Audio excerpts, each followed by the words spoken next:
Leanna, maybe the polar opposite of the last game where you had a great first half and then kind of struggled a little bit in the second half. What was, how do you kind of take in a game like this where maybe the finish was good, but it was a terrific win. I mean, I have a lot of respect for Fresno. I know how good they are and how well coached they are, and I was just really impressed with the way our guys approached that first half and came out that way. And those are never easy, no matter when you're playing a good team and when you're up. But it's the rim becomes bigger for them and smaller for us for some reason. I don't know. It's a basketball thing, but. We did some good things in the second half. I mean, we got some stops, when they started cutting, we got some stops again, just enough to get it done, and made just enough free throws and on the stretch to get it done. But, you got to get defensive stops, and that's what we did. does this team test your blood pressure sometimes where you get the big leads and then it kind of dwindles on you a bit? Yeah, but we're not going to make a mountain out of a molehill. They're good free throw shooters. They're good competitors.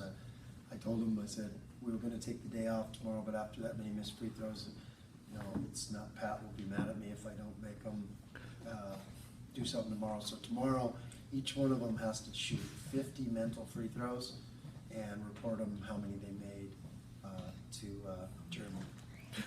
What's a mental free throw? They can lie in their bed and make free throws in their mind. And so I'll be really disappointed if they don't go 50 for 50 each one of them. What was that like? I mean, you talk about this team's a pretty good free throw shooting team normally, pretty good 3-point shooting team normally, but just the second half just wasn't there. Yeah, they were just it was a bit contagious. I don't know. We had some good looks, and but like I said, I'm not going to make a mountain out of a molehill. We won by 11, and we beat a good team, and we played. Boy, that first half, that was some of our best. Maybe one of our best halves this year. I don't know. You come away. It's hard to compare them all, but because like I said, I have a lot of respect for Fresno. I know how good they are, and for us to have a half like that against them was pretty impressive. Do you feel like that Fresno State adjusted there at the half and made it tougher for you to get inside in the second half, or was there offensively maybe settling more? What was kind of the difference? You look at the films, but Nick had 3 or 4 wide open threes that he usually makes. Drink had a couple that he usually makes. So and we like to shoot those, and I'm not going to tell him not to as far as. When they're that open, and Nick will drop those, and then it becomes you keep them a little farther at arm's length. So you guys didn't make as many free throws as you'd like, but you got to the line 39 times, and for a team that's predominantly. But at the end, the last 4 or 5 minutes they were kind of out. Right. Once we missed a few of them, but yeah, that's huge. That's been a big key to our consistency as far as being able to win some games here. We got to keep doing that, and then that went along with our first half mentality of how we were attacking, and we did a great job of that. You mentioned yesterday being able to pencil in a guy that's going to have this many, but I mean, James now it's 4 out of the last 5 games he's had at least 20. I mean, you're almost getting to the point where you can pencil James in for a game like that. I mean, I know we talk about his development stuff, but just where he's at right now, his confidence level, his aggressiveness and stuff. Where is he at right now? Yeah, he's become my security blanket as far as not wanting to take him out of the game because he impacts the game so many ways, and he's just such a tough matchup. And athletically, you go toe to toe with anybody, and that Fresno team is really athletic team, and so you need James out there. Do you think the national media is underrating your league this year? I mean, it seems like Fresno was as long and athletic as Oregon, and it seems like every San Diego State. Well, I know how good these teams are, so yes, I would say that, and I know how tough it is to play on the road in the mountain, and I think we've got a pretty good basketball club too, and so yeah, like I said, you just go back, and it's such a fine line. If you win 3, 4, 5 more of those preseason games, then all of a sudden, this is the greatest, but we got good basketball teams because I also know we got great coaches in this league that are going to get their teams better. So maybe they weren't playing their best in November and dropped one, or December and dropped a couple, but they're going to get their teams better, and they're going to be playing really good by the time the league comes. And there's a lot of good teams in this league. I know that.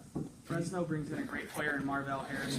What kind of emphasis do you put on him during the weekend? Does he remind you a little bit of Derek? Oh, absolutely. I've always thought that because he's just a shot maker, and that's why when they were closing the gap, you're like, oh boy, they got a guy that can go finish this thing.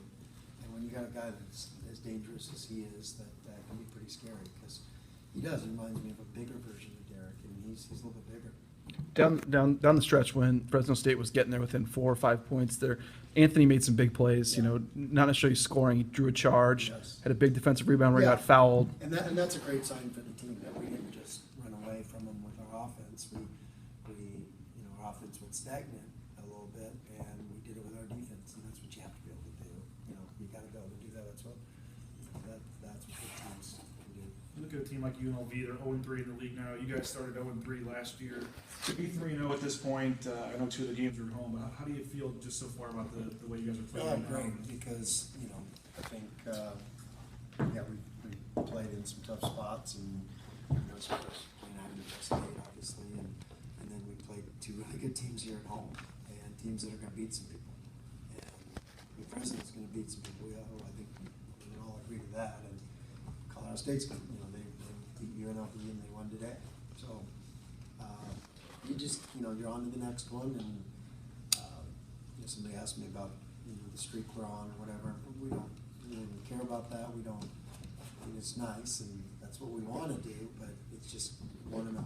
We just got to go 1-0 at the next one, and keep preparing the way we're prepared, keep doing what we're doing, and continue to get better at some of the things we know we can get better at. I was going to ask you about the streak, because, it is the first time in 23 years this program's won 9 games in a row. I know you're not thinking about it, but it is a pretty impressive feat. You haven't lost since November. Yeah, it's a nice feeling, and these guys, they're good competitors, like I said, and they want. There was, we had a good win on Tuesday, and there was obviously no letdown today. That first half we played here, they were ready to go. So that's a challenge to go out to Reno, where there's a good rivalry there. I think we're going to have to be really ready to play, and so we got to regroup and be able to go 1-0 on Wednesday. Haney, Montego, and Robin don't get a ton of minutes, but you got great minutes out of all 3 of them. How nice is that for you to be able to go grab Robin off and send him in there and get some good minutes good out of for there? him too, because he's been hurt, so he's just been slow coming back. But one of the things, he took a big charge. That foul, in the end, that foul contributed to, Guerrero fouling out. So that's a big play. Those are big plays, and those are winning plays, and that's what we need our team to make, and that's why we do win, and we are winning, is because some guys are willing to make some winning plays. BJ brings up the streak. You guys, first time in a while. The expectations are just going to keep rising for this team. How do you guys as a staff temper those expectations and keep these guys in the moment? We just don't pay attention to it. Our heads are down, and like half the time I don't even know what our record is, and half the time I don't know how many we won. Until you guys tell me, because it's just about the focus on the next one, and it's not coach speak. It's not, it's the way these guys are too. Hey, we don't care. We're dialing in on this great win. We'll enjoy it for tonight. Shoot our mental free throws tomorrow, and then we'll get the focus on Nevada and us getting better. How would A lot of options for you. These last 5 games for James, what's impressed you most about his play?